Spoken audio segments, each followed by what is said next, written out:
My first birth experience is what led me to you. I was 16, pregnant with twins. When my husband and I decided that we wanted to have a baby last year, I just knew in my heart that I really wanted to be a part of the pregnancy this time. The provider's really pushing back all of a sudden. And you guys would be like, no, don't do it if you don't want to do it. There's no reason, there's no evidence, don't do it. And so those conversations were the ticket for me.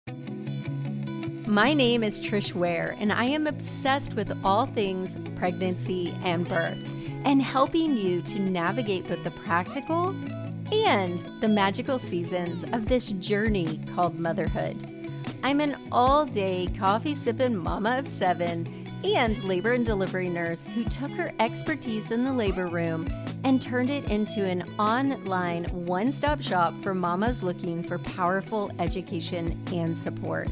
I've had the amazing privilege of delivering many babies in my 15-plus year career as a labor and delivery nurse and as a mama of 7. I'm here to help you take the guesswork out of childbirth so you can make the choices that are right for you and your baby and write the birth story of your dreams. So hit subscribe and let's replace your anxiety and fear with complete confidence.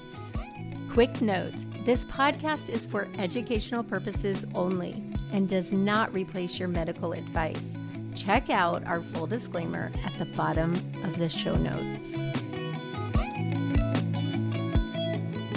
Hi, mamas. I am so excited today. I have one of my VBAC Lab students, Cassie, joining me to tell you guys about her birth, and just so excited to share this story and to share Cassie with all of you. Welcome, Cassie. Hey, Trish. Thank you so much. Super excited to be here. Me too. I feel like we've been trying to do this for a minute. Oh, I know, because I've had a 4-month-old and life just gets behind us and then you've moved, so everything just pops up. Yes. So I'm so excited to have you here and for you to share a little bit about your journey. And I want you to go back because you and I both have it in common that we both had our first pregnancies when we were younger. I want you to kind of tell about your first experience and then how you found me and how you ended up taking the VBAC Lab, and we'll go from there. Yeah, you bet. I will keep it brief because my first birth experience is what led me to you. I was 16, pregnant with twins. Holy cow, changed my whole world. One of the consequences of being pregnant as a teen is I think you're treated a little bit differently in the system. I already believe that women are not given a whole lot of information or rights when it comes to birth rights. But as a teenager, I think I was treated a whole lot worse. I was not given very much information about things that would happen to me, about how my pregnancy would progress. I didn't have a super supportive mom that knew those things either. And that's a consequence of just generational education because she didn't know. And so she wasn't able to pass down knowledge. There was so much happening in that pregnancy that I wasn't aware of, or that I knew that I had rights to know or rights to choices.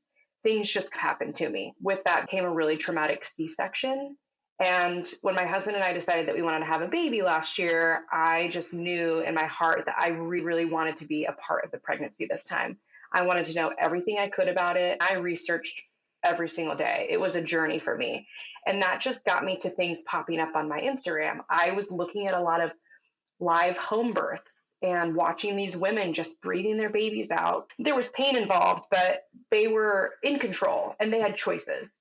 Even when in moments of high pain, they still had choices and they were the ones calling the shots. My husband got very into the education as well. He was on board with me joining your class. I was telling him all about it. I joined your, what was it, the 1 week free that you did, the Fearless Birth Experience. So I joined that and I was like, oh my God, this is the class for me. This is what I'm going to do. And Trish, if you remember, I was 36 weeks pregnant, 37 weeks pregnant at that time. But it took me forever to find the perfect one because so many of the classes out there, and I'm not just blowing smoke at us, so many of the classes out there preach to you and tell you what you should be doing and almost kind of shame choices that are against what they're trying to practice. Your class was very much like your choice is your choice, and I will support and give you information about every choice that you make, instead of you just preaching a choice at me. So that's what brought me to your class. And that's so important to me. I remember one of my students, I think it was Raquel, she came on Instagram to share her birth story, and she said the same thing. She's, you lay it out like a smorgasbord, and then we get to pick and choose. Yes. And I was like, that is exactly what I want. Obviously, I Yeah. have my personal feelings of what Yeah. I would do, but Yeah. what I would do is not what Cassie needs to do Yes. or Raquel needs to do. And I'm glad that you see that, because and I've told you guys, you guys know a lot, because, you know, for those of you listening, we meet weekly with our VBAC Lab students and then with our pregnant mamas everyone else on Wednesday. And one of the things I've told you guys is my own experience with my baby number 4. I took a all natural birth class, like a very mainstream popular one. Yeah. And I decided to do an external version, cephalic version, because Gavin was head up and it was my 4th baby. I felt very confident in doing that. My instructor would not speak to me again because I was choosing medical interventions. And it was so hurtful because I felt like I had bonded so much with her and we had gotten our children together, but she was so hardcore about just letting the natural process. And you know, I'm all about the natural process, but I'm also about choices. So that's really important to me. But anyway, you find the VBAC Lab and you join the VBAC Lab at 36 weeks. Yeah, 36 weeks. And what really sold it for me, Trish, was that it was the conversation. I picked up so much in that Fearless Birth Week that you put on, just from the other women posting questions, the conversation that was going on. And then when you had said, oh, we meet weekly and you can also chat, I made a connection with, I think Emily was on there. Okay. Yeah, I think Emily was on there. Made a connection with her really quickly. There were a few other VBAC moms on there that joined that were a part of your group. And I was like, oh my God, I have to be a part of this. And that is so true to why I joined, and it continued to be the reason why I relied so heavily on it. Because when it came to my birth with Atlas 4 months ago, I remember showing up in those classes week by week because things were going south with my provider, and I really needed people aside from my husband, who was amazing and saying, "Just you do what you do. You got this. You get support." And I was like, I need other people to tell me that. So I would join the class and I would tell you guys what's going on and how my provider's really pushing back all of a sudden. And you guys would be like, no, don't do it if you don't want to do it. There's no reason, there's no evidence, don't do it. And so I don't know, the group itself, aside from all the information you provided, those conversations were the ticket for me. That's what sold me. And I love that so much. And so you came into labor nurse mama world through Fearless Birth Experience. And I believe that was the June one, the very first one. Yeah. So that was the first one. Yeah, that was the first one ever. Yeah. So prior, and this is where I'm going, prior to that, I used to do like a traditional, like I would open the cart, open the birth courses, do a couple webinars, and call it a day. And it did very well, but I felt like I had a really hard time giving a glimpse into what happens inside of my private community. And to me, and that relationship is so important to me. So to me, that's the magical side of Labor Nurse Mama. And so I had a friend that's in like a business mastermind that I'm in, that he does these challenges, and because he has a membership, which we do now too. And so he does these challenges, and I was like, oh, that is what I want to do, but I'm going to call it an experience, not a challenge. It's an experience. It's an experience. Yeah. And so that's what I bring all of you guys, all my students in, come, because just like you said, even though you took the birth class, now imagine, if you will, normal birth classes, you take the birth class, they might have a Facebook group, you take it, you go on. For us, you know, that you take the birth class and then we meet with you each week, and we might talk about a module that you read, or we might talk about a really asinine thing that your doctor said at your appointment, or we might talk about something someone's partner said after birth or whatever. And I feel like all of that combined is why I love the Fearless Birth experience so much, because I give them also the option to upgrade as a VIP, hang out with us throughout the week. We do extra happy hour hangouts, and they can actually get a glimpse inside the community without joining. So they can say, yeah, I can deal with this chick for the rest of my pregnancy, Yes. or she's too much. It was so personal. That's the only way I can explain it. I was looking at other courses, but they didn't feel as personal or connected to the person doling out the education like you were. And because it felt like you and Taylor were right there with us every step of the way, it was like, okay, this is what I need. I need someone that can coach me, support me. It was just, the platform's amazing. And I love that we're doing the postpartum now. Oh my gosh, I'm so excited. Yeah. For those of you guys listening and don't know, traditionally we had our signature birth classes, which is the VBAC Lab and Calm Labor Confident Birth. And then we had a private student community. We have now opened up the student community as a membership for all moms, because just like me, when I was pregnant with Gavin and it was my fourth baby, maybe I didn't need to take the birth course. Now I did, because I did not know what I didn't know. But some of these moms just need the community aspect. So now the membership, it's $19.97 a month. They can come to all the happy hours. They can come to all the free workshops. And then if they join the course, they also get the labor bat signal as well. So we've changed it a little. I love the community aspect. Yeah, me too. And we've added a postpartum happy hour. So my favorite. It is. I love joining the VBAC talks still sometimes, but you get into a part of postpartum where you're trying to manage the postpartum and not keep reliving the birth story sometimes. And so you're like, okay, I need to talk about something else. So I love that the postpartum is going to be there for us. Yes. That's great. Okay. So back to Cassie, now that we've gotten off on this, but it really is, you guys. Like, I really love that Cassie even brought that up, because it's really easy for me to be like, oh yes, join my community. It's the best. You're going to get access to me and my doula and blah, blah, blah. But Cassie's telling you it's real. You do. It's for real. So you are at the end of pregnancy. Tell them some of the things you were facing.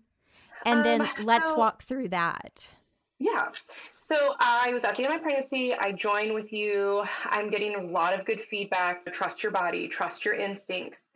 My goal is not to repeat a traumatic C-section again. And so I'm reading the information.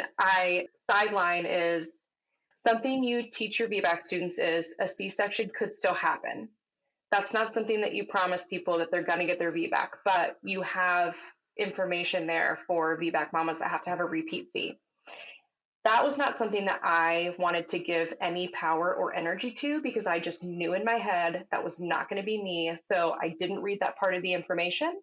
I refused to listen to you talk about repeat C-sections because I just knew that wasn't going to be me. So anybody listening, if you are a VBAC mama, just give it some of your energy, give it some of your space. It's a possibility, and you don't want to come out the end of it being like, dang it, I should have done this. I was facing challenges in the beginning of, my doctor had started to push on me a little bit about my weight that I was gaining. I gained more weight with Atlas at 35 years old than I did with my twins at 16. I was gaining, oh my gosh, yes, I was gaining so much weight. So they were trying to do the whole big baby thing to me. He's going to be very big, even though I had agreed to, you guys had taught me that I could agree to ultrasounds. I didn't have to have them. So I agreed to ultrasounds just to appease my doctor and be like, listen, I have plenty of fluid. Please don't tell me the size of the baby. That's something also I learned that I could do. I said, don't tell me the size of the baby. I don't want that to impact my birth. Even though all these things were being done, they were still trying to tell me big baby.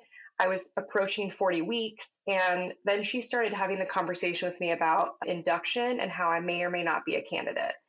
I don't know how we got to 40 weeks and started talking about induction, because up until that point, she was so positive about, I love VBACs. We're going to get you your VBAC. It's going to happen so naturally. The best chance of a VBAC is happening on its own time. And I knew from reading ACOG materials and research, because of your shout out to their research materials, that up until 42 weeks, you're fine. The risk is so low. Talking to my provider about everything's fine until 42 weeks. Let's get to 41 and 4 and see where we are before we start talking about induction. She was really pushing induction at 40 weeks. I'll speed forward a little bit. We get to 40 weeks in 5 days. It's a Thursday, and it's my last appointment. and she's in the room and she's telling us we really need to do a C-section in a couple of days. And I'm crying. I'm shaking, crying. I'm starting to have some PTSD from my last C-section popping up. I don't know how we got here. How are we having to be induced? My husband's trying to hold my hand and also ask this physician questions. And she's just very black and white. He's going to be too big for you to push out. Nobody wins an award just to go into labor naturally. I know what you're saying, girl. I was laying on the table trying to push my son out while he was trying to kill himself inside of me. I'm not kidding you, Trish. My eyes were just like, what? This is the nightmare that Trish talks about when providers say really dumb things to people. I'm all of a sudden starting to freak out. Is my baby going to try and kill himself inside me when I'm trying to push him out? Is the risk too big? That day we get home, we have a happy hour that night. And so I tell you guys, I come to happy hour and I'm talking to you guys in the community about what had happened. And I just remember you in the community being like, stop for a moment. This is your choice. We talked about like how this is on a schedule. She wanted to have a C-section on a Thursday because there was nobody there to help me induce on a Friday because I was a VBAC. So it was all about a schedule. So it was just like you guys to help me take a step back, breathe, assess the risk, talk about what we'd always talked about. But she just started the pressure. That 40 and 5, all of a sudden it was no longer convenient for her to be on my side with the VBAC. And it was the scariest thing because you hear your provider telling you, these are the risks you're taking. It really goes, you could really cause fetal death. She even came into the room when we declined the C-section and said, I've already talked to legal about you. What? You talked to legal about me? Why? I had to tell them that you were sane and educated. What would you have done if I wasn't sane and educated? So you understand that is not what she said to legal. She is passive aggressively letting you know that she is involving legal because you're not doing what she said. Yes. And it was very intimidating. I don't get intimidated easily, but she walked into the room. The nurse was very nice, but I consider her kind of like mousy. And so my provider walks in the room. I have COVID, mind you. So she walks in the room. I was like, hey, I'm dilated to a 1, because she said if I was a 1, she could start my induction. I was like, I'm dilated to a 1 and I'm super excited, smile on my face. I've progressed naturally all on my own, lost my mucus plug. I'm trying to tell her this. And she just rolls her eyes and says, where's all the PPE? And storms out of the room. Just doesn't even acknowledge me. I don't like her. I'm like shaking. I'm not even going to name drop. If anybody wants to know and they're listening, just I'll tell you. Little do these providers know that they are risking going onto Labor Nurse Mama's page and being ousted. Oh my God. I will let you know who she is if you reach out to me. So I don't know, we go home. My husband is standing there with me and he's like, all due respect, doctor, this is the choice we're making. We understand the risk. Just get us the paperwork. Because at that point, I think he could tell that I was shutting down and feeling very intimidated. And he knew what we wanted. So we go home. I'm doing my VBAC lab with you guys. I'm talking. And all the while, my teenage daughter had flown in to help me give birth. My husband's there. I've got COVID. Shit's hitting the fan, for better lack of words. While I'm on the VBAC lab, they were setting up, you know how you talked about in your materials about setting the scene if you're going to give birth, turn the lights down low. So my husband, who had been doing this education with me all along through your course and your classes, was setting fresh flowers all around the house, candles everywhere, setting the mood all over the place, getting my little smoothie. What is it? The midwife's brew? The midwife's brew, getting my midwife's brew so ready. He's setting the birth scene while you're hanging out with us. Yes. He took him 2 hours to drive around and get the right ingredient. Find some of these. That apricot nectar. Yes. The lemon verbena. Yes. If you're listening right now, go ahead, even if you're 9 weeks pregnant, order it because it is hard to find. Yes. Amazon. You can use it for other things. Yeah. Amazon has it. So he was like setting the scene. I am just like, I get off the call with you guys. I'm feeling so empowered. I'm like, we're going to do this. I'm going to go into labor. I just know it. I drink the cocktail. Trish, you are not kidding. It hits you It hit me within minutes. And I was for how it might feel just based on like your conversation and your experience, but I wasn't quite No, ready you for. really can't. There's just I so wasn't anybody ready. listening, I can't adequately explain it, and neither can Cassie. You have to experience for Yeah. yourself. It wasn't painful by any means. I don't It's want to just scare different. anybody. It's just different. Yeah. And I'm not kidding. Labor happened within half an hour. So it's a Thursday. Okay, hold on. I'm going to Yeah. interrupt you because I want that girl who's listening right now, who's 38 Yeah. weeks and 4 days, that's about Yeah. to chug the midwife's brew because Cassie said it works that quick. It Yeah. only works that quick if your body is ready. So Yes. we do not recommend that you do it until you're after 40 weeks, low risk pregnancy, all clear from your provider. Okay, go. Perfect. Yeah. And to clarify, I was over 40 weeks. I was 1 centimeter, 1 tight centimeter dilated. Oh, really quick. When she checked my cervix in the hospital, she said I was closed up like Fort Knox. Anyway, yeah. So I'm 40 weeks. I'm over 40 weeks. I'm taking the midwife's brew. In 30 minutes, I'm starting to have contractions. Now, the way that I understood contractions to feel is not how I felt them. I felt them very sharply and very intensely from the moment they started. I had always heard like they wrap around. Sometimes they feel dull. It was like they were rough. I'm not going to lie. But got my yoga ball. I had my scene set. I had my music. I was doing the ice cube. I was holding an ice cube in my hand that you had done that exercise with us on the class. And so it was perfect.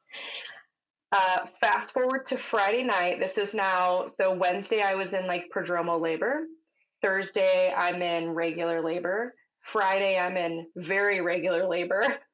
Friday night around 11 o'clock after laboring without pain meds and anything for 3 days, my contractions went from 15 minutes apart to 11 minutes apart to 1.5 minutes apart.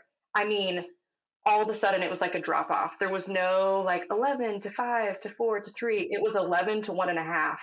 And I looked at my husband and was like, we got to go. We got to go. There's a lot of pressure happening. These contractions are so close together. So we're driving to the car. 15 minutes feels 500 hours when you're having contractions. One of my biggest fears for people listening, I don't know if others had this, but one of my largest fears was, how is the hospital setting going to be? How are the nurses going to perceive me being in pain? Are they going to think I'm a baby because I'm having a quote unquote medication free birth and I'm in pain and I'm showing that I'm in pain? Are they going to talk badly about me? I was just, for some reason, I was very anxious about how I was going to be perceived I think that's while I was very in labor. common. Okay. Very common. That's something I'm trying to work on with the girls, especially the calm labor students, is this feeling that we need to be liked by the staff or we need to please the staff. Yeah, It's a I don't know really, what that is. I don't either, but I know it. And I even felt it myself delivering at a different hospital than I worked with Grayson. And I felt that pressure. Yeah, it was hard. But what happened was, like you said, what happened. You will get there. I walked in, and the minute I walked in, they were like, girl, you're not walking. You're going to sit down. And I was like, these contractions really hurt when I'm sitting down. They're like, it's okay. We're going to get you there so fast. They zipped me right out. Let me interject that one of the things I didn't prepare myself for was how messy birth can be. I know people talk about it. They talk about the fluids. But my husband and I were both like, there's so much liquid coming out of my body right now. I just wasn't prepared. I was like, oh man, it just keeps coming. It never stops. So I'm glad I didn't wear my birth gown at first. We check in.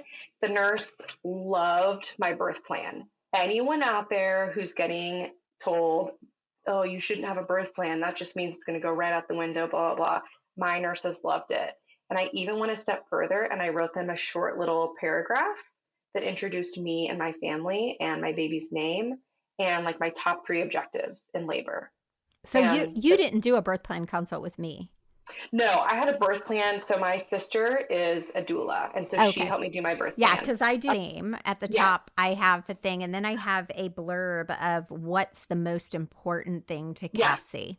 Yeah. That's how I got that. So when I wrote the letter, it was like, here's my top points. This sounds like mine. Yes. I didn't do my birth plan with you, but I got tips from what you were talking about and like all the information. And my nurses loved it. They ate it up. We had a binder that had tabs that had what to do for this type of pain, what to do for this type of pain. I'm a very organized person. I love it. Um, That's just making me so excited. I know, but my birth team loved it.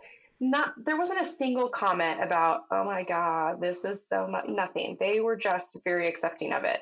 And they had really taken the time to read it because my labor nurse came in. She's like, hey, I saw that you don't want cervical checks very often at all. So you just let me know when you're ready to have a cervical check. I was like, oh my God, I could be in love with her. She was amazing. She was in love with my playlist, which I also appreciate because, time out for a second, I took months building my perfect birth playlist, channeling all the good music. So they checked me in.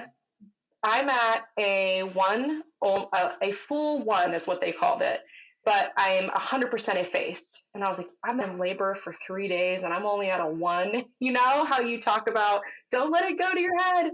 But hearing that I was 100% effaced, my husband's in the background. He's like, baby, we're doing it. We're doing it. And so I got all jazzed up. I go to the bath. They start the IV in the tub. Now, I'm a VBAC. Mostly what you hear, like you said, is you have to stay connected to the wires. You can't get in the bathtub. That's not true. Not every provider is like that. I was so lucky. My provider that we don't like and won't say her name was not on call that night when I went into labor. There was a male physician who was so relaxed and so laid back and saw that I was so incredibly low risk. He let me do whatever I wanted. He was amazing. He was amazing. So I get the bathtub. I'm starting to have really strong contractions, like deep in my gut, more than just like those shallow, sharp ones. And all of a sudden, my water ruptures everywhere, just burst. And I always thought I would be a trickler. Like, I'm never going to know if it's leaking or not. I am way too polite to splash everything. I am a trickler. Yeah. I'm so glad that I was in the bath because it went everywhere, but it felt so good. Do you know what I mean? I just felt so good. Yeah. So they're doing the IV while I'm in the bathtub and relaxing with candlelight and my music's going. I did not know this. Yeah. How did I not know that? They were amazing. They saw that I basically wanted a home birth with the safety of a hospital, and they tried everything they could to give that to me. So I'm about to do a little spoiler alert just because I know and love Cassie so much, but Cassie, the difference in your sharing of this birth story this time compared to when we first heard it is so beautiful and healing. Yeah. I love it. I want to side note on that and say it has taken me 4 months to own my birth story and accept it and realize like how beautiful it actually was. It's so beautiful. Yeah. It really is. Yes, I'll skip forward and say I was very disappointed that first month, and we'll get into that in a little bit. Right. But I'm sure everybody knows where we're headed, but I had to I had to stop just because I can see your face. And I saw your face leading up to birth. I saw your face initially right after birth. And I saw your face when you shared your birth story with us on Happy Hour. And I see you now, and there's so much peace and such a beautiful smile. Yeah. There really is. Who was it that told us her son's 7 months old now? Her husband's a doctor. Gina. Yes. Gina was like, you're going to get to a point where you own your birth story and it feels so good and it's so redemptive and you'll just know. And I finally just hit that point. Yeah. So it's I love it. Okay. Yeah. So we're 1 centimeters. We're getting an IV in the and tub. Let me tell you, the minute that I'm 1 centimeter to the time that my water breaks is only an hour. I check in at 11. At 12, my water ruptures everywhere. I tell her, hey, I'm laboring really hard. They're coming very intense. I'm on the yoga ball. I'm walking all over the room. Trish, my husband and the nurse are following me around the room with puppy pads. They're just I've done that so many times. Yeah. You go wherever you want, girl. We got you. And they're just following me around puppy pads. They brought me a yoga ball, a peanut ball. They're turning my music up for me. My nurse is being very standing on the side. She's, I'm here if you want me. Tell me what you need. I love it so much. I think that we should put in wedding vows. I will even follow you around with a puppy pad. Oh my gosh. I can't even tell you how amazing my husband is without crying about it. Anybody that's listening, your partners need to join you on the education. Trish preaches that so much. It is very important. It's so important. Because your job at that point was to labor, not to advocate. Not think about anything else. Not to say, oh no, I wanted this or I wanted that or this is how. No, labor. That's a full-time job. And so when I was laboring in the bathtub, I always imagined myself being oh, I'm going to love the water. I'm going to give birth in the water and it's going to be beautiful and peaceful. The minute my water broke, I was hot and I wanted out of there fast. You've heard my My, story, right? Same exact thing. yes, Exact same thing. I And thought I about was that. going to deliver in there. And I Yeah, was like, no, right now. I was so hot. My nurse taught my husband this brilliant trick where she brought buckets of ice in with towels and they just started piling ice towels on me and it felt phenomenal. Oh my God, it was the best feeling ever. So anyway, so we're at midnight, my water breaks, and I'm like, hey, I think I'm ready to be checked again. 2 hours after I check in and I was a 1 and 100% effaced, I was now at a 5 or a 6. My husband hears this and he's in the background. He goes, fuck yeah, baby, we're at a 6. You hear that? We're at a fucking 6. You're doing it. We're doing it. He's so jazzed up in the corner. The nurse is cracking up. I'm like, yeah, we're doing it. And I'm getting emotional. 2 hours later, because we're going to fast forward, we all know what's happening in the middle. I'm moving around the room. I'm dilating. I'm getting on the bed. I'm using every position possible. 2 hours later, I'm at a 9.5. And she says, okay, girl, what position do you want to be in? How do you want to push? And I was like, on my hands and knees, on my hands and knees. It just felt so good. And I couldn't figure out why, but my body felt better on hands and knees. So I'm on the bed. They prop the front up a little bit. The bar's behind me. I'm facing the wall and I'm laboring and I'm laboring and I'm laboring. 4 or 5 hours goes by. I'm still at a 9.5 and I'm laboring. And I'm starting to get to the point where the contractions are so exhausting at a 9.5 with a baby stuck at a 2 station with nothing else happening, that there's pain that's starting to happen that wasn't before. And you had always said, you will know when the pain isn't normal, but you'll know. I knew that the pain was normal for a long time until it wasn't. And I had said something to my nurse. I was like, I feel like I need to push so bad. And I'm pushing, but something isn't feeling right. And so she checks me and I think you might be a little bit swollen, calls the doctor in. The doctor says, I think you're more like an 8 because you're so swollen. So I went from a 9.5 to an 8 because of swelling. And I think that all of the COVID for 3 days, the laboring, pain med free for 3 days had just hit me when he said I had reverse dilated somehow. And something inside me died. I couldn't, in the moment, I didn't understand what he was saying. But after reflection, I was like, oh, okay. There wasn't a lip or anything. It was just like a lot of swelling. He was amazing. Which is painful. Yeah, it's so painful. I was not prepared. I learned a lot in your class and all my research. I knew that cervixes could swell, but I didn't prepare myself for how that happens, why it happens, try to do to fix it. Anyway, so the doctor comes in, he's like, hey, you're swollen, but let's try something to help you. So they put my head of my bed down. They were just trying to get me to rotate different positions. Yeah. Also say being on my back was so painful. They were trying to flip me and rotate me and get me to move. And imagine, if you will, that's how they want most women to labor. Terrible. And why the epidural rate is so high, I don't know. Yeah. Yeah. So my nurse, at this point, I reflect and I know that the cervical checks were becoming so frequent, that didn't help me at all. But it was a point where my body wasn't feeling good. Something wasn't feeling right.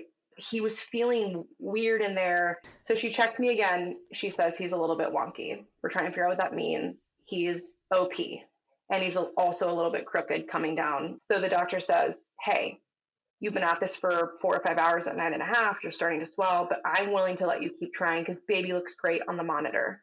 He showed us like a few dips, but because of your class. And so he was going through that. He said, I'll just let you keep trying. You keep trying. He looks great. I've got an emergency C that I need to come do over here. I'll come back and check on you. My nurse is in there the whole time. We had no concerns about that. We were fine to keep trying. So we keep trying and the cervical pain keeps getting worse. And I can just tell this isn't going to go the way I want it. I'm trying to deal with the pain that won't stop now of labor, but also understanding that I'm probably going to end up so emotional. At that moment, my doctor comes back and he says, let's do a C-section. This sounds like the best route. And I was like, okay, whatever, get this baby out of me. Just get it out of me. I can't do this anymore. My head nurse comes in and she says, wait a minute, your birth plan is to have a VBAC. What if we try one more thing to try and get you your VBAC? Trish, I wanted to hug this woman. When I was ready to give up, she was like, hell no, girl. Oh my gosh, I love her so much. You came in here with a binder with dividers in it. We're not giving up. So she gets me an immediate epidural. The anesthesiologist comes in and he's like, hey, how are we doing in here? Let's get you your epidural, which I struggled with because if you can imagine when you're having a contraction, and you're slumped over for Yeah, that no. epidural at the same time, it is awful. And a swollen cervix and all the Yes. other things. Oh my Yeah. gosh. But he comes in, he quickly gets me my epidural. They get Benadryl on board. They put me head down again. They're flipping me back and forth. I am exhausted at this point. I am coughing. I am exhausted.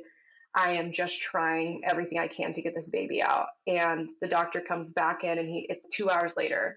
So after I technically stalled out, it wasn't for 6 more hours that he let me keep trying and said, I'm confident. Let's keep trying. Baby looks great.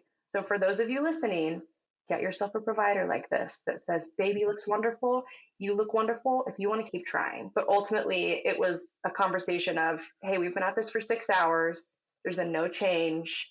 The next time we have this conversation, it could be an emergency. Are you willing to risk that? And I think the exhaustion and just wanting to make sure that Atlas was safe and that I was safe, my husband and I together just made the choice to go ahead and do a C-section.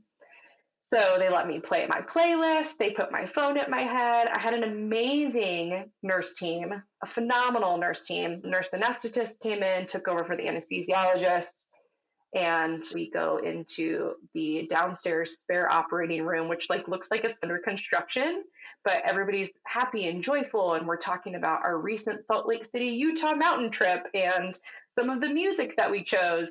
And all of a sudden, it's like my husband and I forgot that we were getting a baby at the end of this. Because all of a sudden, the doctor Because everything was about the birth. Everything was about the birth. I just forgot there was a baby involved. Yeah. So all of a sudden, my physician holds the baby up over the screen, and my husband and I just start bawling. I was like, oh my God, I totally forgot we were going to have a baby.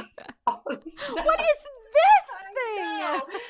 And the first thing I asked my husband, because I can't see him quite yet, I didn't prepare enough to say, hey, put my baby right on me. But in the operating room, it's cold. It's very cold in the basement. They need to hurry up and dry him and get him warm enough. It sounds so bad, Cassie. You're in the basement. It sounds so terrible. You're in the basement. Oh, I know. The other operating room was being taken up by an emergency C-section. So since I was an emergency, they had time to go down to the basement. To get to the basement. Yeah, where you got a surprise baby. Yeah, I know. So they take him over to the warmer, and I was like, I want skin to skin. I want skin to skin. My husband's like, I know, honey, we're going to get you skin to skin. And I was like, what does his nose look like? Because in the ultrasounds, his nose looked very funny. And that was the first question I could think of. What does his nose look like? And my husband was like, it's a very cute nose. It's a good nose. So they bring him over. We get skin to skin. They did not touch that baby after he was on me. I love that. I was a little drunk from all the Benadryl, which I wasn't expecting, but it was a great relief actually after 3 days of labor. But my husband just helped hold him on me. I sent you the pictures. My husband helped hold the baby. They put Atlas on me, and he immediately found my nipple and latched. It was magic.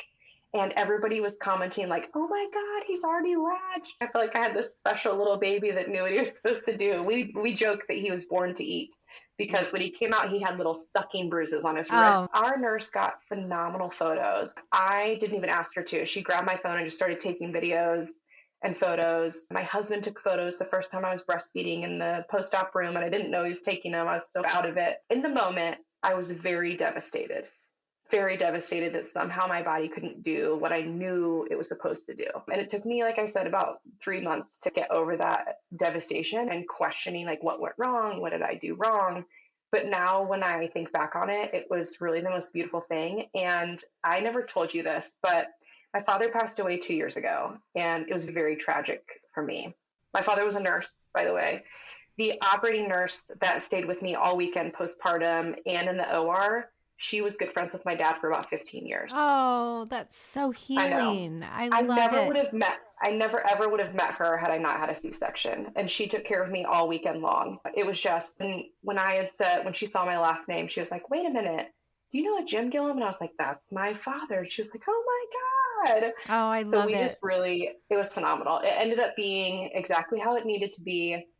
I had the most beautiful team. If you ever get the choice to labor on a weekend and deliver over a weekend, do that. Oh, they're the best. They're so laid back. Amazing. Yeah. That's phenomenal. Yeah. They're so laid back. But it ended up being a really beautiful birth. And like I said, I reflect on it now, and it was very hard at first, but now it's just, that's my birth story. I love it so much, Cassie. And as I'm listening to you, there's a couple of things that I want other mamas who are listening to really hear. There's a couple options, right? You could have just conceded to your doctor and done what she wanted and had a scheduled C-section, but you would have missed out on your husband dashing around town to fix up your birth room and one of your twins like there and that experience of it. So yes, you didn't get to have the vaginal delivery and we all screamed and mourned with you, but you had a beautiful labor. It was great. You really did. Was. I would not have had that had I gone ahead and just let her do the scheduled C-section like she wanted. That post-op visit was very awkward and very quiet. I bet.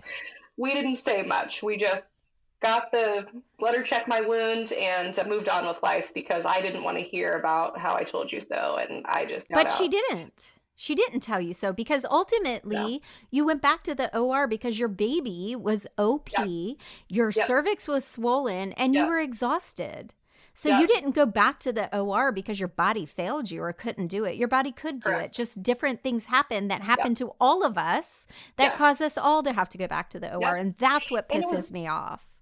And it was our choice. That physician stood there and said, you could keep going. I'll let you keep going, but it's your choice. And so my husband and I had a choice. The first time I didn't have a choice. And so there's beauty in that. Yeah. There's a lot of beauty in that. So I'm so proud of you and I'm so thankful and so blessed to get to know you and be a part of your birth story. So thank you so much for coming on today and sharing. So I'm going to ask you two questions.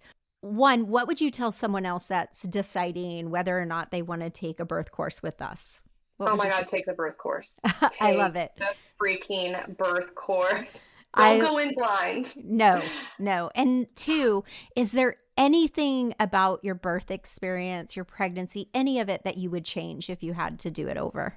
I would have started the birth course earlier than 36 weeks. I did not set that up. I did not know that was coming. But yes, honestly, I would have. And you see the difference of the students and the members who come from the beginning. I'm thinking of Sarah. Sarah started coming before she even decided if she was going to have a baby number 2. And now she's preggo and she's having baby number 2. Yes. Thank you so much for coming today, Cassie. Thank you so much for having me, Trish. Hey mamas, I hope you enjoyed this episode where we shared Cassie's beautiful birth story. If you didn't know it before today, then I hope you leave this episode knowing how much we love our community, we love our students, and we love our members inside of our Mama membership. Take a minute, go to the show notes, click the link, and learn more about our birth courses and about our Mama membership. Have a great day. As always, I'll see you next Friday for the next episode. Bye for now.